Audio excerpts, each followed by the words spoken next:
आइए प्रेम से भगवान का नाम लें। जय जय अम्बे जय जगदम्बे, जय जय अम्बे जय जगदम्बे, जय जय अम्बे जय जगदम्बे, जय जय अम्बे जय जगदम्बे, जय शिव शंकर बम बम हर हर, जय शिव शंकर बम बम हर हर, जय शिव शंकर बम बम हर हर, जय शिव शंकर बम बम हर हर, जय शिव शंकर बम बम हर हर, जय शिव शंकर बम बम हर हर, जय जय राधे जय श्री कृष्ण, जय जय राधे जय श्री कृष्ण, जय जय राधे जय श्री कृष्ण, जय जय राधे जय श्री कृष्ण, जय जय राधे जय श्री कृष्ण,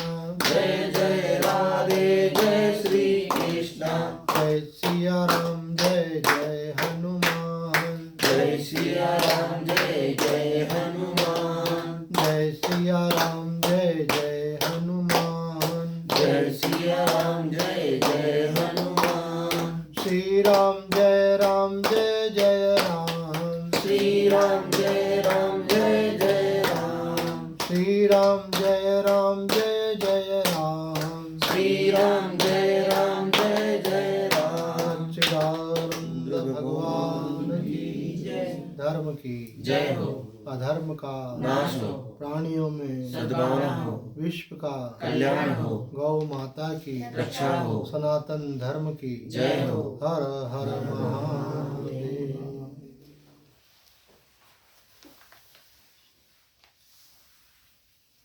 सबसे पहले तो आप सभी को गीता जयंती की बहुत बहुत शुभकामनाएं। हमारे भारतीय संस्कृति में गीता का अति विशेष महत्व है। हम देखते हैं कि जब जिसका कोई शरीर छूटने लगता है तो बोलते हैं भाई गीता पाठ सुनाओ, अब इनका शरीर छूट रहा है। कि जीवन भर अगर उन्होंने गीता न भी सुनी हो तो आखिर के समय वो गीता पाठ सुन ले तो उनकी सदगति हो जाती है। गीता है, गंगा है, गायत्री है, इनका हमारे यहाँ विशेष महत्व है। आज ही के दिन भगवान श्री कृष्ण ने अर्जुन को गीता का उपदेश किया था। गीता के लिए बतलाया जाता है कि भाई भगवान श्री कृष्ण ने गीता जी का उपदेश अर्जुन को तो केवल निमित्त बनाया था, प्राणी मात्र के कल्याण के लिए किया, जीव मात्र के कल्याण के लिए किया। तो गीता एक प्रकार से एक ऐसी पुस्तक है जिसमें सारे धर्म शास्त्रों का सार हमको प्राप्त हो जाता है। कहा जाता है कि गीता शास्त्रम इदम पुण्यम यह पठेत प्रयतः पुमान विष्णु पदम वापनोति भय शोकादि वर्जिता। अगर कोई व्यक्ति इस गीता शास्त्र का अध्ययन करे तो उसको निश्चित रूप से भय और शोक से रहित जो भगवान का पद है अर्थात जो मोक्ष है वो प्राप्त होता है। और अगर कोई व्यक्ति नित्य गीता का पाठ कर रहा है और साथ में प्राणायाम भी करता है तो कहते हैं कि जन्मांतरों के जो पाप होते हैं वो भी कट जाते हैं। मैंने विचार किया आखिर वे प्राणायाम को क्यों जोड़ा, तो प्राणायाम करने से मन शांत होता है और शांत होने से हमारे अंतःकरण में जो पाप के कारण अनुचित इच्छाएं होती हैं वो जागृत ही नहीं हो पाती हैं। जैसे सोया हुआ शेर खतरनाक नहीं है लेकिन जगा हुआ और आक्रामक शेर खतरनाक है। इसी प्रकार से हमारे अंदर काम, क्रोध, लोभ, मोह, मद, मत्सर जो है अगर ये शांत रहें तो ये हमारे जीवन को प्रभावित नहीं करेंगे, विवेक से नियंत्रित रहेंगे। लेकिन अगर ये सक्रिय हो जाए और विवेक मंद पड़ जाए तो ये हमारे जीवन में अनिष्टकारक प्रवृत्तियां करेंगे। तो प्राणायाम के द्वारा मन शांत रहता है। प्राणायाम केवल स्वास्थ्य के लाभ के लिए ही नहीं है, ये हमारे शरीर की जो 72,000 नाड़ियाँ हैं उन सबका सूक्ष्म उनको शुद्ध भी करता है और मन पे सीधा इसका प्रभाव पड़ता है, मन को शांत करता है। पातु रमन महर्षि जी भी कहते हैं प्राण और मन का परस्पर संबंध है, प्राणों के नियमन से मन का नियमन होता है। कहते हैं भाई अगर आप गंगा जी का स्नान करके आए अथवा नर्मदा जी का, शिप्रा जी का स्नान करके आए अथवा घर में भी आपने स्नान किया तो आप शुद्ध तो हो गए, लेकिन फिर आपको स्नान करना पड़ेगा अगले दिन। पुरानी शुद्धि हट गई, अशुद्धि दूर हो गई, फिर आपको शुद्ध होना पड़ेगा। लेकिन अगर कोई व्यक्ति गीता का अध्ययन करता है, गीता गंगा जल में स्नान करता है, तो वो तो उसका संसार मल का ही नाश कर देता है। इस श्लोक में कहा है, मल विमोचनम पुंसा जलम स्नानम दिने दिने सुकृत गीताम भासी स्नान संसार मल नाशना। अब हमारे यहाँ तो इतने सारे धर्म ग्रंथ हैं, ये हमारी भारतीय संस्कृति की, हमारे हिंदू धर्म की बहुत बड़ी विशेषता है। हमारे पास बहुत कुछ पढ़ने के लिए है। इतने सारे धर्मशास्त्र है हमारे पास। तो कभी कभी तो इसका लाभ लिया जाता है और कभी फिर ऐसा मन में आता है भाई इतना सब कुछ है तो कौन सा पढ़े कौन सा नहीं पढ़े। तो यहाँ पे कहा गया, गीता सुगीता कर्तव्या किम अन्य शास्त्र विस्तरी या स्वयं पद्मनाभस्य मुख पद्मादि निसृता। भगवान से जो सब साक्षात प्रकट हुई वाणी है, उनके श्रीमुख से निकली हुई जो वाणी है, वो है भगवद गीता। परब्रह्म परमात्मा श्री कृष्ण अवतार लेकर के इसका उपदेश करते हैं। तो इससे बढ़कर तो हमारे लिए कोई प्रामाणिक ग्रंथ हो ही नहीं सकता, क्योंकि साक्षात भगवान के मुख से निकली हुई वाणी है। इसलिए अगर आप गीता जी को भी पढ़ लेते हैं तो फिर कहते हैं यहाँ पे कि फिर आपको बहुत अधिक पढ़ने की कोई अपेक्षा नहीं रहती है। कि अन्य शास्त्र विस्तार है, फिर वो शास्त्र के विस्तार में जानने की अपेक्षा नहीं, क्योंकि सार रूप से वो आ गया। स्वामी जी कहते हैं भगवत गीता के प्रथम अध्याय का प्रथम श्लोक का प्रथम अक्षर जो है ध है, और अंतिम अध्याय के अंतिम श्लोक का अंतिम अक्षर है म है, धर्म। अगर आपने गीता जी पढ़ ली तो मानो आपको पूरा धर्म का सार मिल जाता है। और यह हास्यास्पद है कि कोई हिंदू हो और उसको गीता नहीं पढ़ी हुई हो। गीता जो है अब तो अन्य धर्मावलंबी भी पढ़ रहे हैं, इतनी टीकाएं उसके ऊपर हुई हैं। हमारे प्रधानमंत्री जो वर्तमान प्रधानमंत्री हैं, वो तो किसी दूसरे देश में भी जाते तो वहाँ भेंट में वो गीता देते हैं उनको। गीता अगर कोई संसद का मेंबर बनता है और शपथ लेता है तो वहाँ शपथ किसकी खाता है? संविधान के लिए, कि मैं गीता जी की शपथ करके बोलता हूँ। अगर कोई व्यक्ति ने कुछ गलती की है, उस पर कोई आरोप है, तो उसको सिद्ध करना है कि भाई मैंने गलती की है नहीं की है, तो वहाँ कोर्ट में किसका कसम खाई जाती है? गीता में गीता की कसम खाकर बोलता। मतलब गीता की कसम खाना मतलब कि आपने सबसे बड़ी चीज़ की कसम खा ली। हमारे हिंदू धर्म के लिए गीता जो है सर्वोच्च ग्रंथ है। एक हमारे कोई परिचित है, उनका भोपाल में बहुत सारी ज़मीन है, उनके पिताजी बड़े ज़मीन के वो थे, जमींदार तो नहीं बोलना चाहिए, लेकिन बहुत सारी उनके पास ऐसी संपत्ति थी ज़मीनों के रूप में। तो कुछ ज़मीनों पे मुसलमानों ने कब्जा भी कर लिया। फिर कोर्ट केस चला तो उन्होंने व्यक्तिगत रूप से उनसे कहा कि तुम कुरान पे हाथ रख के कसम खा लो कि ये ज़मीन मेरी है तो मैं तुमको दे दूंगा। पर वो बहुत पक्के रहते हैं इस मामले में, बोले नहीं, कुरान पे हाथ रख के कसम नहीं खाऊंगा। तो उनको पूरा विश्वास है अपने ग्रंथ पे। इसी प्रकार से हमारा भी हमारे ग्रंथ पे पूर्ण विश्वास होना चाहिए। गीता पे हाथ रख दिया मतलब फिर फाइनल बात हो गई। तो यहाँ कहते हैं कि गीता अगर आप पढ़ लेते हैं, फिर बहुत सारे शास्त्र में भी पढ़ते हैं, तो सारा धर्म का सार आपको मालूम पड़ जाता है, क्या अच्छा है क्या बुरा है, मनुष्य जीवन का वास्तविक लक्ष्य क्या है, हम कहाँ से आए हैं, कहाँ जाना है, क्या करना चाहिए हमको, वो सब गीता जी में अनेक पक्ष हैं। गीता को बुद्धि की एक सीमा में लाना बहुत कठिन है। जैसे हम देखते हैं कि अलग अलग लोगों में अलग अलग प्रकार की बौद्धिक सामर्थ्य रहती है और वो उस प्रकार से उसकी व्याख्या करते हैं, और हम देखते हैं कि वास्तव में अद्भुत है। इसकी कोई वैज्ञानिक व्याख्या करते हैं, कोई योग से करते हैं, कोई भक्ति से करते हैं, कोई ज्ञान से करते हैं, कोई शुद्ध व्यवहारिक कर्म से करते हैं। तो इसमें हर चीज़ के सूत्र दिए हुए हैं। गीता में ऐसी कोई पक्ष नहीं जीवन का जिसको नहीं लिया गया हो, सब चीज़ों को लिया गया। इसलिए गीता को पढ़ने वाला व्यक्ति जो है वो इस लोक में भी परफेक्ट हो जाता है और उसका अगला जन्म भी, अर्थात मृत्यु उपरांत भी उत्तम गति की उसको प्राप्त होती है। आगे कहते हैं, गीता गंगोतकम पीत्वा पुनर्जन्म न विद्यते। अगर कोई गीता रूपी गंगा जल का पान कर लेता है तो उसका पुनर्जन्म नहीं होता। ऐसा माना जाता है हमारे यहाँ कि हमारे मूल ग्रंथ जो हैं वो उपनिषद है, वेद हैं। हम हिंदू क्यों कहलाते हैं? क्योंकि हम वेदों को मानते हैं। तो वेदों को पढ़ना कठिन है क्योंकि उसमें बहुत सारे मंत्र हैं और वैदिक संस्कृत भी कठिन है। 1 लाख मंत्र हैं उसके, 4 वेद हैं हमारे। उनको हम पढ़ें तो हमको मालूम पड़ेगा कि हम हिंदू हैं, हम क्यों हैं कि हमको वेदों का ज्ञान है, तो उनकी शिक्षाओं को हम पालन करते हैं। लेकिन चूंकि बड़ा कठिन है तो भगवान ने उसको सरल कर दिया। सारे जो वेदों का उपनिषदों का सार है, सर्वोपनिषदो गावो दुग्ध्वा गोपाल नंदन पार्थो वत्स सुधीर भोक्ता दुग्धम गीता मृतम महत। मानो जैसे गाय है, उसका ग्वाला जो होता है वो गाय का दोहन करता है, तो पहले तो बछड़े को दूध पिलाता है और बाकी जो दूध जो है वो सबके लिए होता है। इसी प्रकार से गाय मानो सारे उपनिषद हैं, वेद हैं, और भगवान श्री कृष्ण जो हैं ग्वाले हैं और उनका दूध दोहना चाहते हैं, तो पहले तो वो अर्जुन को पिलाते हैं थोड़ा, फिर उसके बाद में वो जो दूध दोह रहे हैं वो क्या है, जीव मात्र के कल्याण के लिए। तो कह रहे हैं सारे उपनिषदों का सार ये है, और ये जो गीता जी है ये उन सब उपनिषदों का संक्षेप है। उसको पढ़ लेने के बाद मानो आपको सारे वेद शास्त्रों का ज्ञान प्राप्त हो जाता है। बोलते भाई एकम शास्त्रम देव की पुत्र गीतम, ये भगवान श्री कृष्ण का गीत है। गीता को क्या कहा है, गीता नाम क्यों है, क्योंकि भगवान का गाया हुआ गीत है।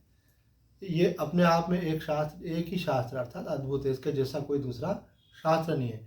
एकम देवो देव के पुत्र है वो, और भगवान श्री कृष्ण जो देवकी के पुत्र हैं वो अपने आप में उपासना के लिए एक ही एक है, अर्थात उनकी उपासना करने वाले को किसी अन्य की उपासना की अपेक्षा नहीं है ना। अगर कोई आप छोटे मोटे देवी देवताओं को पूछते हैं तो भाई उसके बाद भी आपकी कुछ कमी रह जाती है, तो भगवान को अगर पूछते हैं तो पूर्णता आती है। तो ये बोले यहाँ पे देव के पुत्र श्री कृष्ण को जो पूछते हैं फिर उनको किसी अन्य को पूजने की अपेक्षा नहीं है। एको मंत्र नामानि यानि, उनका नाम जो है अपने आप में मंत्र है। कर्मप्येकम तस्य देवस्य सेवा, बोले एक ही कर्म है आपका जीवन में, डिसाइड कर लो अभी और इसी समय कि आज से जो भी करेंगे भगवान के लिए करेंगे। हमने पहले भी चर्चा की थी, अपने जीवन में जो भी कर्म कर रहे हैं अगर उसको भगवान से रिलेट कर देंगे तो वो कर्म आपका पूजा हो जाता है। Work is worship but not any work, कौन सा काम जिसको आप भगवान से रिलेट करते हैं कि ये मैं भगवान की प्रसन्नता के लिए कर रहा हूँ, भगवान ने मुझे ये सेवा दी है, मैं कर्म को परफेक्टली करूँ। जो आपका रोल मिला है उसको परफेक्टली प्ले करना चाहिए आपको, इसलिए नहीं कि उससे आपको फ़ायदा मिलेगा, बल्कि इसलिए कि भगवान ने आपको वो काम दिया है। अगर आप किसी का दिया हुआ काम अच्छे से करेंगे तो वो खुश होगा, वो सेवा हो जाएगी, वो अपने आप में आपकी उपासना हो जाएगी। तो बोले कर्मप्येकम तस्य देवस्य सेवा, ऐसा ये अद्भुत ग्रंथ है। गीता जी का ज्ञान जो है इसके विषय में अलग अलग महापुरुषों ने अपने अलग अलग कोटेशन दिए, उसका विस्तार करें तो पूरा अलग से विषय हो जाएगा, आज का प्रसंग छूट जाएगा। लेकिन फिर भी अगर लें तो महात्मा गांधी कहते थे जब भी मुझे कुछ शंका होती है जीवन में, कोई दुविधा होती है, तो मैं गीता जी खोलता हूँ और मुझे उसमें से वो वचन मिल जाता है जो मेरे मन में शंका दुविधा होती है वो दूर हो जाती है। उससे मुझे मार्गदर्शन की देने वाली गीता माता ही है। जब देश गुलाम हो गया था अंग्रेजों का तो शूरवीरों की आवश्यकता थी जो उनसे संघर्ष करें, और अगर वो पकड़े जाए और उनको फांसी पे भी लगाते तो डरे नहीं। फिर नए शेर शूरवीर आगे सामने आए तो डरते नहीं थे, फांसी पे हस्ते चढ़ जाते थे। भगत सिंह थे, चंद्रशेखर आज़ाद थे, ऐसे। तो पता लगा कि आखिर इनको ये प्रेरणा कहाँ से मिलती है, मरने से नहीं डरते हैं ये। उनका ये प्रेरणा इनको मिलती है गीता से। गीता में लिखा है कि ये शरीर जो है भले नष्ट हो जाए लेकिन आत्मा अमर है। नैनम छिंदन त्रिशस्त्राणि नैनम दहति पावक न चैनम क्लेदयन्ति आपो न शोषयति मारुता। न तो अग्नि मुझे जला सकती है, न जल मुझे गीला कर सकता है, न वायु मुझे सुखा सकती है, न शस्त्र मेरा छेदन कर सकता है, क्योंकि मैं अमर आत्मा हूँ। तो ये श्लोक बोलते बोलते हंसते हंसते फांसी पर चढ़ जाते थे। गीता जी का दूसरा उपदेश ये कि शरीर तो क्या एक वस्त्र के समान है, ये वस्त्र बदल जाएगा, दूसरा वस्त्र मिल जाएगा। वासांसि जीर्णानि यथा व्याय नवानि गृह्णाति नरोपराणि तथा शरीराणि विहाय जीर्णानि अन्यानि संयाति नवानि दे। तो हमारे वस्त्र पुराने हो जाते, फट जाते, तो हम अपने पापा को बोलते पापा मेरे को नई ड्रेस चाहिए। तो भगवान मानो इस शरीर रूपी वस्त्र को बदल करके नया वस्त्र दे देते हैं। भगवान के पास वस्त्रों की कमी नहीं है, हमको अनेक बार उन्होंने अनेक शरीर दिए हैं, फिर हमको इस शरीर छूटने के बाद फिर नया शरीर मिलता है। तो जब ये विश्वास होता है कि हमारे कर्म अच्छे हैं तो व्यक्ति मृत्यु से डरता नहीं है, क्योंकि आगे की गति भी अच्छी होती है। है ना। जैसे आपके पास पैसा होता है और आप अपनी मनी को कन्वर्ट करके डॉलर्स में फिर आप दूसरी कंट्री में जा रहे हैं, तो वहाँ पर आपको मालूम पैसा मैं आराम से यहाँ सुख सुविधा से रह सकता हूँ। तो इस जीवन में जिसके कर्म अच्छे हैं उसको मृत्यु से डर नहीं लगता है। अखंडानंद जी महाराज कहते हैं कि पापी व्यक्ति मरने से डरता है। अगर वो सत्संगी है और वो शास्त्रों को पढ़ता है तो उसको एक बात समझ में आती है कि भगवान ने एक विधान बना रखा है, कर्मों के अनुसार गति होती है। अगर आप पुण्यात्मा है तो आपकी गति उत्तम ही होने वाली है। जैसे आपके पास पर्याप्त धन है तो अगर आप यहाँ से बॉम्बे चले जाएं, अमेरिका चले जाएं, कहीं भी चले जाएं, तो आपको लगता है मेरे को कोई दिक्कत वाली बात ही नहीं, मेरे पास इतना धन राशि है, मैं मज़े से वहाँ अच्छे से जीवन निर्वाह करूँगा, परिवार सुख से रहेगा, कोई दिक्कत नहीं। तो इसी के बाद इसी प्रकार से जिसके पास पुण्य की राशि वो भयभीत नहीं होता। हाँ, वो लोग भयभीत जरूर होते हैं जिन्होंने शास्त्र का अध्ययन नहीं किया, सत्संग नहीं सुना है और यहाँ के धन को ही सब कुछ धन समझते हैं और वो भी उन्होंने धर्म के कार्य में लगाया नहीं, तो आखिर में उनको बहुत पीड़ा होती है कि छूट नहीं पा रहा मेरा धन को छोड़ना। जो जीते जी नहीं छोड़ पा रहा मृत्यु के समय कैसे छोड़ेगा? सीधी सी बात है, मन तो वही है, तो आखिरी के लास्ट मोमेंट पे थोड़ी चेंज हो जाएगा। अरे पहले आपने गरीबों की सेवा की होती, दिन दुखियों की सेवा की होती, उनकी तो बात दूर लिया, आदमी खुद पे नहीं खर्च कर पाता, अच्छे फल नहीं खा पाता, अच्छी सब्जी नहीं खा पाता, अच्छे वस्त्र नहीं पहन पाता। बोले हमको तो आदत है थोड़ा थोड़ा में काम चलाने की, आदत नहीं है, कंजूस हो तुम, इस कारण ऐसा कर रहे हो। अच्छे भगवान ने दिया, अच्छा जीना चाहिए, कम दे तो कम में भी राजी रहना चाहिए। अगर सूखी रोटी खाने को भगवान दे तो उसका भी धन्यवाद करना चाहिए, भगवान तेने दी तो सही, कुछ भी तो दिया ऐसे। पर अगर है तो अच्छे से रहना चाहिए, खर्च करना चाहिए, अपने भी करना चाहिए और दिन दुखियों की सेवा भी करना चाहिए। तो कहते हैं कि आखिर के समय फिर आगे सब आपको पकड़ते हैं कब?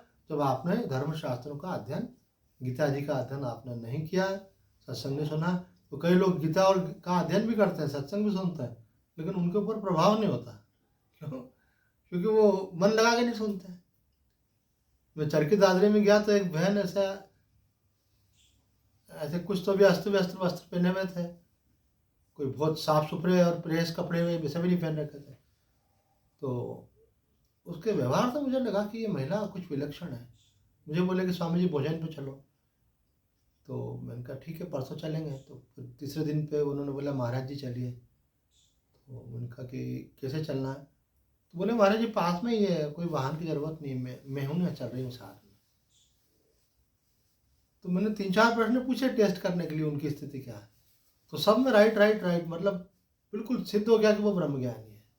मैंने कहा आपको कभी मृत्यु से भय लगता है? बोले मृत्यु अपनी होती कहाँ, शरीर की होती है ऐसे। मैंने कहा आपके बच्चे अथवा आपके पोते पोती कोई ऐसे काम करें जिससे आपका अपयश हो तो आपको तकलीफ नहीं होगी? तो बोले महाराज जी उनको समझा सकते हैं, हर व्यक्ति का अपना जीवन स्वतंत्र है, वो माने तो नहीं माने तो उनकी इच्छा है, हमारे हाथ में थोड़ी उनका कर्म उनके हाथ में, हम केवल उपदेश दे सकते हैं। तो मैंने कहा आपका भी तो अपयश होगा? बोले यश अपयश का क्या? तो मैंने कहा कि अरे वैसे जो पूछा सबके आंसर उनके ऐसी जगह से आए जहाँ जो केंद्र में आत्मा में स्थित है, जिसका निश्चय पक्का है। तो मैंने कहा आपको ये ज्ञान कैसे हो गया? बोले आप ही लोगों ने तो दिया ऐसे। तो मैंने बोला हम तो बहुत सारे लोगों को देते हैं और सब तो लेते नहीं है। इसमें सबसे बड़ा फैक्टर होता है श्रद्धा का। अगर आपकी श्रद्धा होगी तो आपको ज्ञान मिलेगा, श्रद्धा नहीं हो तो आपका टाइम वेस्ट होता है सुन करके। केवल ये इन्फॉर्मेशन आप कलेक्शन होता है, आप जानकारी को संग्रहित कर लेते हैं और आप वो जानकारी दूसरे को दे सकते हैं। जो आपको मालूम है वो आप दूसरे को बता सकते हैं। आपने मेरे से गीता सुनी, आप भी किसी को सुना सकते हैं, लेकिन उसका आपके जीवन में तब उतरेगा जब श्रद्धा होगी। और श्रद्धा होगी और अगर आप नहीं करेंगे तो आपको तकलीफ होगी, ये उसका पहचान है। जैसे हमारे गुरुदेव ने हमको कोई बात बोली है और अगर हम वो नहीं करते हैं और जब वो प्रसंग उठता है तो हमको अपने अंदर एक गिल्टी कॉन्शियस होता है। अरे गुरुदेव ने हमको कहा है कि ब्रह्म मुहूर्त में 3 बजे उठना चाहिए, लो अपन आज 4 बजे उठे, अरे आज 5 बजे उठे, तो उसकी हमको पीड़ा होगी। क्यों? क्योंकि हमारी गुरुदेव में श्रद्धा है, हम उनको साक्षात शिव का स्वरूप मानते हैं। ऐसे कोई गीता में तो कोई संशय है ही नहीं। तो गीता का उपदेश अपन सुन रहे हैं और उसके अनुसार नहीं चल रहे हैं तो हमको ग्लानि होना चाहिए। अगर गीता में श्रद्धा है तो, गीता के उपदेशक में श्रद्धा है तो उसके द्वारा की गई व्याख्या के प्रति हमारी आस्था रहेगी, भाई ये कह रहे हैं। और हम हमारे द्वारा की गई व्याख्या में तो शंकराचार्य जी क्या कह रहे हैं, उड़िया बाबा जी क्या कह रहे हैं, मधुसूदन सरस्वती जी क्या कह रहे हैं, इन सब के विषय में बताया जाता है। सब उच्च कोटि के सिद्ध महापुरुष थे। शंकराचार्य जी तो शंकरम शंकराचार्यम, भगवान शिव ही साक्षात शंकराचार्य के रूप में अवतरित हुए। तो उसमें उनकी वाणी में तो कोई संशय ही नहीं है। भगवान श्री कृष्ण ने गीता बोली और शंकर जो है उसकी व्याख्या कर रहे हैं। उसको हम सुने, उसके बाद भी संशय रहे, श्रद्धा में कमी रहे, तो उसका मतलब है कि हमारा पाप कर्म ने हमको गला दबा रखा है हमारा। उससे बाहर निकलना कैसे? तो बोले प्राणायाम करो, पाप आपके कमजोर पड़ जाएंगे, भगवान का नाम जप करो, कम पड़ जाएंगे। तो कहते हैं अगर श्रद्धा हो और अगर श्रवण करें तो आपका जीवन परिवर्तित हो जाएगा। परिवर्तित हुए बिना रहेगा नहीं। सबसे बड़ा परिवर्तन क्या है कि आपको संसार की पकड़ छूटने लगेगी, क्योंकि जिसको छोड़ के जाना है उसको अगर पकड़ रखा है तो जहाँ जाना है वहाँ की तैयारी नहीं हो पाएगी, मन वहाँ नहीं जा पाएगा। मैंने एक माता जी को देखा, उनका शरीर छूट रहा था, तो कोई उनसे बात कर रहा था कि आपका इसका क्या करोगे, उसका क्या करोगे, तो उन्होंने ऐसा इशारा करा, मेरे से फालतू बात मत करो। जब तक व्यक्ति रहता है तब तक सोचता है सोने का क्या करूँगा, मैंने गहनों का क्या करूँगा, वो पैसे का क्या करूँगा, प्रॉपर्टी का क्या करूँगा। पर अगर कोई ज्ञानी है, विवेकी है, उसको मालूम रहता है भाई कि सब छोड़ के जाना, तो जीते जी हर समय इस विवेक में रहता है। और जब देह पास होने लगे तो फिर तो व्यवस्थाओं की बात भी खत्म हो जाती है। जिनके लिए कर रखा है वो देखेंगे जो करना होगा। तो कहते हैं मृत्यु से कौन डरता है? मृत्यु से अखंडानंद जी महाराज कह रहे हैं, मृत्यु से पापी व्यक्ति डरता है। उसको लगता है पता नहीं क्या होगा। और जिसके जेब में बहुत रुपया और अमेरिका जा रहा हो उसका बोलेगा कोई डरने की बात नहीं, हमारे पास तो इतना सब धन है। तो जिसके पास पुण्य का धन है, जिसके पास नाम का धन है, वो तो उससे बढ़कर है। तो उसको मालूम है मृत्यु उपरांत तो भगवान के धाम में, भगवान के चरणों में स्थान मिलना मुझे, बल्कि यहाँ का जो रोज का झंझट है वो भी मिट जाएगा। जिस मरने से जग डरे, कबीर साहब जी कहते हैं, मेरे मन आनंद और मरने से ही पाइए पूर्ण परमानंद। संसार में कुछ ना कुछ तो क्लेश रहेगा, इसी व्यवहारिक तल पे कुछ ना कुछ तो आप देखोगे। आप नहीं तो आपके जो लोग होंगे उनको लेकर के कुछ क्लेश होता है, लेकिन जो ज्ञानी होता है, भगवान का भक्त होता है, वो मृत्यु से भी नहीं डरता है। भगवान ने समझाने के लिए कोई पक्ष बाकी नहीं रखा, हर पक्ष पर प्रकाश डाला। अभी आजकल हम जिस पक्ष की चर्चा कर रहे हैं वो है ध्यान वाला, कि भगवत प्राप्ति के लिए जो अंतरंग साधन है ध्यान, वो किस प्रकार से किया जाता है। तो भगवान कह रहे हैं कि भाई ध्यान करना है तो आप जो है पवित्र स्थान में बैठिए, अपना आसन कैसा हो भगवान बता रहे हैं। अब यहाँ भगवान बोल रहे हैं आसन पे बैठ तो गए, पर बैठना कैसे है, आपका पोस्चर कैसा रहना चाहिए। समम काय शिरो ग्रीवम धारयन् अचलम स्थिरा संप्रेक्ष्य नासिकाग्रम स्वम दिशाचनावलोकयन्। इसका अर्थ है शरीर, सिर और ग्रीवा को एक सीध में रखकर उन्हें अचल और स्थिर रखें। अपनी नासिका के अग्रभाग पर दृष्टि रखें, इधर उधर न देखें, पूर्णतया शांत चित्त और निर्भय रहें। इसका अर्थ करते हुए शंकराचार्य महाराज कहते हैं, समान भाव से धारण किए हुए काया आदि का भी चलन होना संभव है, इसलिए अचलम विशेषण दिया गया। अचल और स्थिर दोनों का है कि अगर आप बैठ तो गए, चल फिर तो नहीं रहे, लेकिन बैठे बैठे हाथ फिर हिला सकते हैं, आंखें हिला सकते हैं, हाथ हिला सकते हैं, पैर हिला सकते हैं। बोलो नहीं, जब ध्यान करने के लिए आप बैठे हैं तो आपके अंग प्रत्यंग, आपकी आंखें कुछ भी न इधर उधर देखेंगे तो मतलब चंचलता है, हाथ हिला रहे हैं मतलब अभी चंचलता है मन में। तो सब चीज़ों को स्थिर कर ले, बिल्कुल कोई अंग प्रत्यंग भी आपका नहीं हिलना चाहिए। इसलिए भगवान ने अचल के साथ स्थिर शब्द का भी प्रयोग किया, धारयन् अचलम स्थिरा। यहाँ पे संप्रेक्ष नासिकाग्र साथ में इव शब्द समझना चाहिए, क्योंकि यहाँ अपनी नासिका के अग्रभाग को देखने का विधान अभिमत नहीं है, ऐसा शंकराचार्य जी कह रहे हैं। और आगे चलकर आत्मा में ही मन को स्थित करना चाहिए, आत्मसंस्थम मनः कृत्वा। आगे चलकर भगवान कहेंगे कि मन को आत्मा में स्थित करो। तो बोले नासिका में स्थित करें कि आत्मा में स्थिर करें। बोले कोई व्यक्ति ऐसा करके बैठा हो तो ऐसा लग रहा है जैसे अपनी नाक को देख रहा है, तो ये मानो ऐसा बैठा है जैसे तो नाक को देख रहा है। देखना नाक को नहीं है, मन को अपने आत्मा में स्थित करना है। आगे उसको पूरा समझाएंगे। मधुसूदन सरस्वती जी कहते हैं कि अचल और स्थिर अर्थात एक तत्व के अभ्यास से विक्षेप के साथ होने वाले शरीर के कंपन का अभाव करके, अतः ऐसा होकर के बैठे। बिल्कुल आपको एक तत्व का चिंतन करना है तो किसी प्रकार का कोई विक्षेप आपके शरीर में नहीं होना चाहिए, इसलिए भगवान ने कहा अचल और स्थिर होकर के बैठे। स्वामी जी कहते हैं समम काय शिरो गिवम, कि आपकी काया जो है और सिर जो है और गर्दन ये सीधे रहना चाहिए ध्यान के समय। अगर आप आगे झुक जाएंगे तो स्वामी जी कह रहे हैं इसका मतलब आपको नींद आने लगेगी। अगर पीछे झुक जाएंगे आप तो उससे जड़ता आएगी आपको। और दाएं बाएं झुकेंगे इसका मतलब आपका मन चंचल है, आपको बैठे बैठे ध्यान में यूँ करे मतलब पूरा ध्यान लग नहीं रहा है, इसीलिए इधर उधर डोल रहा है। ये बात है। आसन पर बैठकर कभी नींद सताने लगे तो स्वामी जी कहते हैं कि भाई अगर आप बैठे हो साधना कर रहे हो और नींद आने लगे तो उठ के खड़े हो जाओ, थोड़ा सा चलो फिरो। मैंने एक भक्त को देखा और दिन भर काम करके रात को सोने के पहले उनका नियम इतनी माला जप करना है, तो सोते नहीं न बैठ करके जप करते हैं, उनका तो नियम है। तो वो छत पे चले जाते हैं अथवा अपने हॉल में चले जाते हैं और वहाँ घूम घूम करके जप करते हैं। खड़े खड़े आदमी को कितनी नींद आएगी, थोड़ी सी आएगी फिर से ठीक हो जाएगी। तो जब तक उनका नियम पूरा नहीं होगा, तो मुझे इस्कॉन की ये पद्धति बड़ी अच्छी लगी कि चलते फिरते भी अपना जप करते हैं। नियम तो पूरा होना चाहिए। तो जिसको नींद आ रही हो तो चल थोड़ी देर चल फिर ले, फिर बैठ करके करे। अब तो ज़्यादा ही नींद आ रही हो तो चलते फिरते भगवान के नाम का जप करे, वो भी एक प्रकार की साधना ही है। दिशाचन अवलोकन, इधर उधर देखेंगे तो ध्यान नहीं लगेगा। अच्छा, ध्यान लगाने का मतलब है एक जगह पर देखें। एक बार हम किसी कोचिंग क्लास में पढ़ते थे तो एक विद्यार्थी ने गुरुजी से बोला कि महाराज जी, और अपने गुरुजी, ये आप जब पढ़ाते हैं ना तो ये इधर उधर देखता रहता है। तो गुरुजी ने कहा ये इधर उधर देखता है, ये तुमको कैसे मालूम? इसका मतलब तुम भी इधर उधर देखते हो। तो जो इधर उधर देख रहा है इसका मतलब उसका मन चंचल है।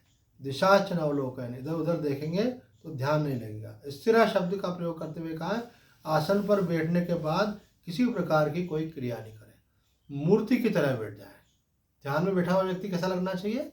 जैसे मूर्ति है, कुछ हिलन डलन कुछ भी नहीं हो रहा। एक बार हम हरिद्वार में थे तो युगपुरी जी महाराज के आश्रम में ठहरे हुए थे, तो उन्होंने कहा कि चलो और भी 8-10 महात्मा थे, सामने एक योगियाँ हैं उनसे मिलकर के आते हैं। अब सब उनके साथ गए तो उनके शिष्य ने देखा संत आए तो सबको प्रणाम किया। बोले योगी जी तो समाधि में बैठे हुए हैं। तो महाराज जी ने कहा चलो बाहर से दर्शन कर लेते। तो एक कमरे में बैठे हुए थे, एक तखत के ऊपर, तखत पे आसन बिछा हुआ था और योगी जी की हेल्थ मेरे से भी ज़्यादा थी ऐसे, और पद्मासन लगा रखा था उन्होंने ऐसे।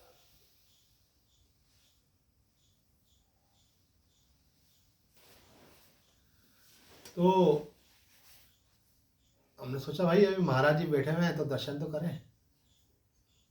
कक्ष के बाहर गए हम, ऊपर पूरे फुल स्पीड में पंखा चल रहा है, तखत पे वो बैठे हुए हैं और दोनों हाथ अपने ऐसे पद्मासन लगा करके अपने घुटनों पे रखे हुए हैं और बिल्कुल शरीर स्थिर।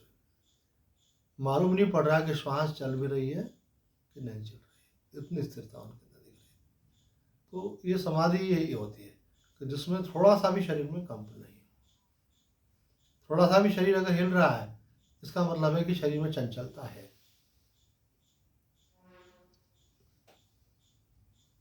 शरीर में अगर चंचलता नहीं, मन में चंचलता नहीं होगी तो शरीर भी स्थिर अपने आप ही हो जाता है।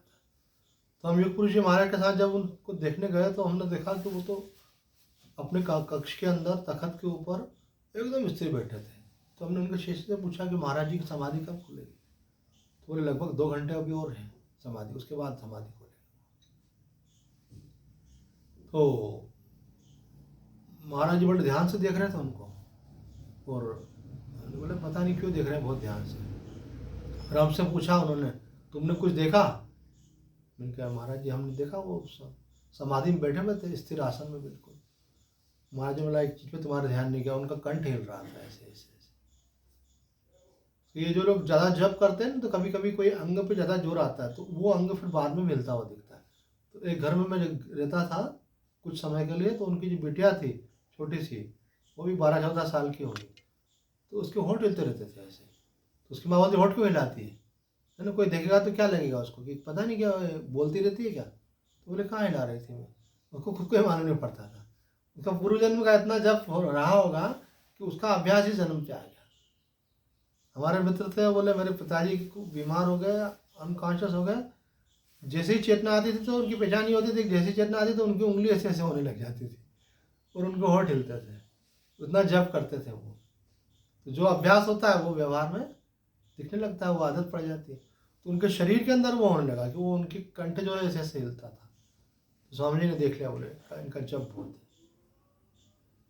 तो उनको देख के मैं प्रभावित हुआ। फिर मैंने उनसे पूछा भी, ये बात से आज से लगभग 30 साल पहले की बता रहा हूँ, 35 साल की। उन्होंने कहा कि उनको योगी को अलग से मिला। मैंने बोला कि क्या मैं भी योगी बन सकता हूँ? बोला क्यों नहीं बन सकते? तो मैंने कहा कि जो योग के लक्षण बताए हैं शास्त्रों में कि योगी में ये सब योग्यताएं होते हैं, भगवत प्राप्त तो होता ही, इसके अलावा सब सामर्थ्य को प्राप्त हो जाता हो। तो बोले बिल्कुल हो जाएगा। वो चंडीगढ़ में रहते थे और उनके पास इतनी शक्तियाँ थी कि उनके दर्शन करने के लिए बहुत आते थे और बहुत भीड़ लगती थी। तो बॉडीगार्ड लगे रहते थे गन लेकर के उनकी सुरक्षा में, कि लोग परेशान नहीं करें, बहुत व्यवस्था बनाने के लिए। तो मुझे बोला कि 1 साल तक तुम जो है हृदय में ओम का ध्यान करो और ओम जपो, उसके बाद अगला वाला बताएंगे तुमको। तो मैंने बोला महाराज 1 साल तो केवल इतना ही करना है। हाँ। बोले आयु की फिक्र मत करो, योगी आयु पे विजय प्राप्त कर लेता है, उसकी इच्छा होती तो शरीर छोड़ता, नहीं तो नहीं छोड़ता। ऐसे तो कहते हैं कि वो कोई भी आप अभ्यास करते हो तो उसके लिए आपका आसन स्थिर होना बहुत जरूरी है। आसन स्थिर होगा, हमने कल भी चर्चा की थी, आसन स्थिर होगा तो मन स्थिर होगा। आपका मन स्थिर हो गया, इसका मतलब आपको लक्ष्य की सिद्धि हो सकती है। इस प्रकार एक आसन से कम 3 घंटे स्थिर बैठने का अभ्यास हो जाएगा तो उस आसन पर उसकी विजय हो जाएगी। कहते हैं अगर आप एक आसन में 3 घंटे 33 मिनट अथवा 3 घंटे, स्वामी जी तो 3 घंटे बोल रहे हैं, अगर 3 घंटे आप बैठ जाते हो तो उस आसन पर आपकी विजय हो जाती है। जितासन बोलते हैं उसको। तो इसका अभ्यास सबको करना चाहिए। कोई भी एक आसन, आप चाहे सिद्धासन में बैठो, चाहे पद्मासन में बैठो, और वो सब नहीं आते तो सुखासन में आलती पालती लगा के जैसे बैठते हैं। पद्मासन में क्या है, एक इधर पैर इधर रखाते हैं, 2 नहीं रख करके आप एक रखोगे तो अर्ध पद्मासन हो जाएगा। आता लगाना? नहीं लगाना आता तो सीख लेंगे आज। तो पद्मासन में बैठो पीठ सीधी हो जाती है अपने आप। सिद्धासन में बैठो तो संयम आता है अपने जीवन में। ध्यान का मजा तो जमीन पे बैठ करके आसन लगा के उस पर बैठने का ही है। कुर्सी पे तो ये आजकल क्या है कि सब लोग घुटने की दिक्कत है, उम्र ज़्यादा हो जाती है तो कुर्सी पे बैठते हैं। नहीं तो ध्यान करना हो तो जमीन पे बैठ करके आसन पे करो, तो उसका अलग ही आनंद है। पर यह नहीं है कि कोई अगर पद्मासन लगा के नहीं बैठ सकता तो वो ध्यान नहीं करे, क्योंकि ध्यान का संबंध शरीर से कम है, मन से ज़्यादा है। शरीर कहीं किसी भी आसन में आप चाहे कुर्सी में बैठे हैं तो भी ध्यान कर सकते हैं, सोफे पे बैठे तो भी कर सकते हैं, आप तकिए से टिक के बैठे तो भी कर सकते हैं, है ना। अगर आयु ज़्यादा हो जाती है, स्वास्थ्य ठीक नहीं है, तो आदमी जिस पोस्चर में बैठ सके। अगर ध्यान शरीर में जाएगा तो ध्यान लगेगा कैसे? तो जिस स्थिर सुखम आसनम, पतंजलि ने आसन की व्याख्या करते हुए कहा है कि जिसमें स्थिरता पूर्वक आप बैठ सकते हो वो आसन। आपने कठिन आसन लगा लिया और नहीं बैठ पा रहे हैं तो पहले अभ्यास कर सकते हो। आपकी बाल अवस्था है, युवा अवस्था है, तो फिर एक आयु के बाद शरीर में इतनी सामर्थ्य नहीं रहती है, लचीलापन नहीं रहता है, तो जिस आसन में आप देर तक बैठ सकें। एक हमारे संत थे, उनका नियम था सुबह 3 बजे से लेकर दोपहर के 11 बजे तक बैठ करके गायत्री मंत्र का जप करते थे। उनको गायत्री माता की सिद्धि हो गई थी, माँ ने उनको दर्शन भी दिया था। उनके साथ तो बहुत सारे चमत्कार थे। उनका वो गृहस्थ संत थे, उनका नाम था DK रत्न पारके, महाराष्ट्रियन संत थे। तो वो हमको बोलते थे कि भैया मेरा तो ऐसा है कि मैं अर्ध पद्मासन में बैठता हूँ, लेफ्ट पैर ऊपर राइट पैर नीचे रहता है। जब थक जाता हूँ तो राइट ऊपर कर लेता हूँ, लेफ्ट नीचे कर लेता हूँ, फिर थक जाता हूँ तो लेफ्ट ऊपर, फिर राइट नीचे, ऐसे करके पैर बदलता हूँ और अर्ध पद्मासन में बैठ करके मैं अपनी साधना करता हूँ। तो बहुत अच्छी बात है। तो प्रेरणा मिलती है संतों से, उनका संस्मरण सुनने से। अपन सोचते हैं कि भाई गृहस्थ आश्रम में करके कैसे हम साधना कर सकते हैं, लेकिन जितनी साधना महात्मा लोग नहीं कर पाते उतनी साधना हम गृहस्थ में रहकर करते हैं। 11 बजे उठते थे, उसके बाद में फिर वो तुरंत ऑफिस निकल जाते थे, आधा घंटा लेट पहुँचते थे, कभी कोई उनको कोई बोलता नहीं था ऐसे। और पोस्ट भी बड़ी थी, डिविजनल अकाउंटेंट की पोस्ट पे थे वो ऐसे। उनका हमने प्रसंग निकल आया तो बातें याद आ जाती है। उनका एक प्रसंग हमने सुनाया है कि उन्होंने खुद मुझे बताया था कि एक बार गायत्री माता प्रकट हुई, गायत्री माता ने अपने स्तन से उनको दूध पिलाया, उनका मातृभाव था। तो बोले कि माँ चली गई, उसके बाद ही मेरे मुंह पे दूध लगा हुआ था, ऐसा उन्होंने देखा। ऐसा नहीं कि वो मैं कल्पना में था या मेरे भावना में, मैंने साक्षात मैंने अनुभव किया, माँ ने मुझे दूध पिलाया। तो आप सोचो कि उनके अंदर कितना बालक का भाव होगा, कितना उनके अंदर कोमल भाव होगा माँ के लिए। उनको साक्षात ये अनुभूति, माँ ने, गायत्री माँ ने उनको दूध पिलाया। ऐसे बहुत जम के साधना थी उनकी। उनका इंद्रिय संयम ऐसा था कि उनको किसी ने बोला कि जीवा जो है ये खास बाधा है पर भगवान की प्राप्ति में, इस पे कंट्रोल होना चाहिए। संत ने बताया था, बोले कैसे हो, बोले कि बस यही है, स्वाद में नहीं हम पढ़ना अपने को। तो वो जो है नीम के पत्ते खाते थे, ऐसे ऐसे ढेर ढेर खा के, जैसे लोग बताया था ना उस दिन किसी महिला के लिए मिर्ची खाती थी, ऐसे ही नीम के पत्ते खाते थे ऐसे। तो बाद में उनके शरीर में जो है वो उसका प्रभाव ज़्यादा कोई नुकसान होने लगा। डॉक्टर ने मना किया उनको, अरे भाई इतना नीम मत खाओ। तो बोले भैया मैं तो इतनी नीम खाता था कि स्वाद क्या होता है यही भूल गया था। बोले इंद्रियों का दमन करने का भी उनमें संकल्प इतना दृढ़ था कि मुझे ये इंद्रिय अगर भगवान की प्राप्ति में बाधक है तो मुझे इसको दबा देना पूरा का पूरा। आसन का बताया आपको, 9 घंटे का आसन में बैठते थे वो, जो 3 बजे से बैठते थे तो 11 बजे तक, ऐसे 8 घंटे। फिर ऐसे लोगों को सिद्धि होती है, जिसमें संकल्प होता है, जो दृढ़ होते हैं उन्हीं को सिद्धि होती है। तो उन्होंने बताया कि मेरे को सपने में हनुमान जी ने बोला कि अब तुम्हारी नौकरी बहुत हो गई, कर ली बहुत नौकरी, अब छोड़ो राम नाम का प्रचार करो। तो सुबह नींद खुली तो मैंने कहा हनुमान जी ने तो बोला आप नौकरी छोड़ो। और ये हनुमान जी ने बोला है कि अपने मन में कोई सपना आ गया, कैसे कन्फर्म हो। तो वो बालकनी में बैठे थे तो मन में आया कि हनुमान जी आप तो सर्वसमर्थ है, अगर आपने ही बोला है तो एक काम करो, आप ये बिजली के तार के ऊपर चिड़िया बैठी हुई थी, बोले चिड़िया उड़ के अगर मेरे सिर पे बैठ जाए, ऐसा कर दो आप, तो मैं मान जाऊंगा आपकी बात, क्योंकि बड़ा निर्णय है नौकरी छोड़ना, गवर्नमेंट जॉब था और वो भी बड़ी पोस्ट पे थे। तो चिड़िया उड़ के आई और सिर पे बैठ गई उनके। और बताओ आश्चर्य, आज तक आपके किसी के सिर पे बैठी क्या? नहीं, उनके सिर पर चिड़िया बैठ गई। और उसके थोड़ा बाद उन्होंने वो उड़ गए थोड़ी देर बाद फिर। तो बोले हो सकता है कि संयोग से बैठ गई हो, बस एक बार और बैठ जाए तो कंफर्म मान लूँगा। अब बताओ भगवान से क्या शर्त रख रहे हैं, एक बार और बैठ जाए तो मैं कंफर्म मान लूँगा। फिर एक बार और बैठ गई, अब हनुमान जी को तो काम बनाना ही था उनका, तो फिर बैठ गई। उन्होंने निर्णय लिया उसी समय, वाइफ को भी नहीं बोला, सीधे ऑफिस निकले गए और जा करके वहाँ रहे। उनके मित्र बोले सर 2-3 साल और रुक जाओ, आपका इतना बढ़ जाएगा, वो बढ़ जाएगा, ये मिलेगा वो मिलेगा।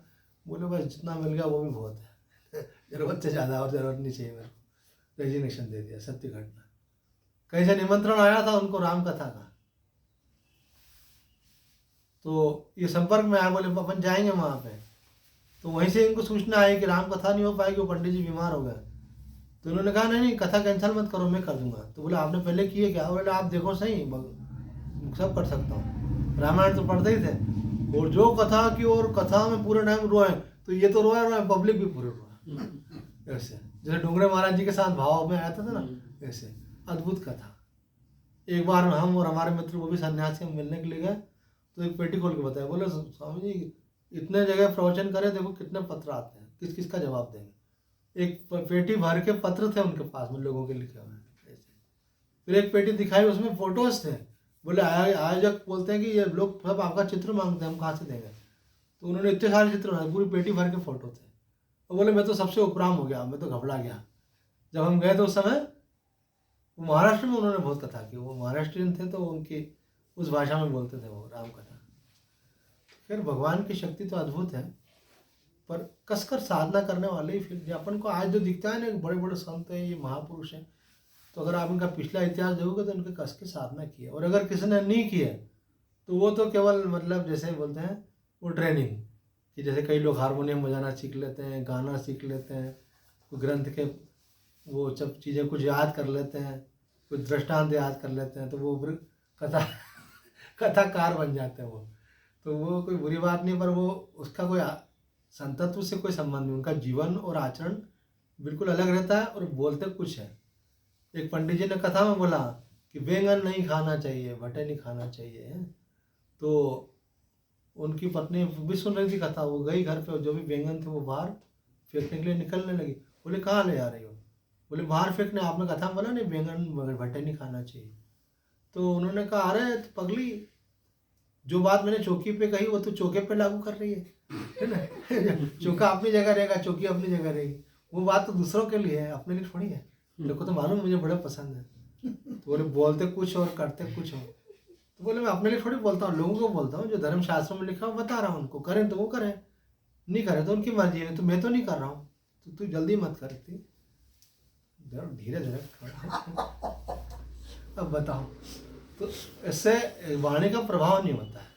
अगर आप जो कहेंगे और वो करेंगे नहीं तो वाणी का प्रभाव उतना नहीं होता। हाँ, किसी की खुद की जिज्ञासा है तो भले समझ लेगा वो, पर हमारे यहाँ शास्त्रों में इसकी आज्ञा दी हुई है कि विद्वान पंडित अपने जीविका निर्वाह के लिए कथा करते हैं, गलत नहीं मानते। जीवन में उतारना तो इतना सरल होता नहीं शास्त्र की बातों को, क्योंकि मन को मारना पड़ता है, हर कोई मन को नहीं मार सकता। अभी हमने बताया पंडित जी का, आपको रत्नपारकर जी का, कैसा उन्होंने मन को मारा। ऐसे एक दो बात को लेकर नहीं, कुछ बातें तो बोलने में नहीं आती हैं, तो संयम के मामले में बहुत कट्टर थे। और यही बात स्वामी सत्यानंद जी कहते थे, जो इंद्रियों का दमन नहीं कर सकता वो साधु नहीं बन सकता, वो साधक नहीं बन सकता है, वो सिद्ध नहीं हो सकता, क्योंकि इंद्रियां बाधा बनती है। भगवान ने कितनी बार जितेंद्रिय शब्द का प्रयोग किया, बार बार आ रहा है। आप समझ सकते हैं कि जो इंद्रियों के अनुसार जीवन जी रहा है, मुझे तो ये देखने में अच्छा लगता है, मुझे तो ये खाने में अच्छा लगता है, मुझे तो ये सुनने में अच्छा लगता है, तो ये अच्छा लगता है तो उसमें हट के रहो। जब आपको केवल एक ही अच्छा लगता है, परमात्मा, तो परमात्मा की प्राप्ति हो जाएगी। और दुनिया में बहुत कुछ अच्छा लगता है और फिर परमात्मा भी अच्छे लगते हैं, तब तो फिर अभी टाइम है बहुत। इसलिए कसकर, कमर कसकर के लग जाएगा, उसका बेड़ा पार हो जाएगा। तो आज इतना ही। ओम पूर्णमदं पूर्णात् पूर्णमुदच्यते पूर्णस्य पूर्णमादाय पूर्णमेवावशिष्यते। ओम शांति शांति शांति। एक बात मैं कहना चाहूँगा, अभी याद आ गई, कि भाई हमारी मुक्ति हो जाए ये तो बहुत बड़ी बात है, लेकिन अगर मुक्ति नहीं हो, कम से कम हमको फिर से एक बार चांस मिल जाए मनुष्य शरीर का, तो भी बहुत बड़ी बात है। जिस प्रकार का लोग जीवन जी रहे हैं, उससे तो लगता है अब इनको मनुष्य जन्म मिलना मुश्किल है, गति बिगड़ जाएगी इनकी, लोभ में, मोह में, वासना में, इसमें जीवन जी रहे हैं।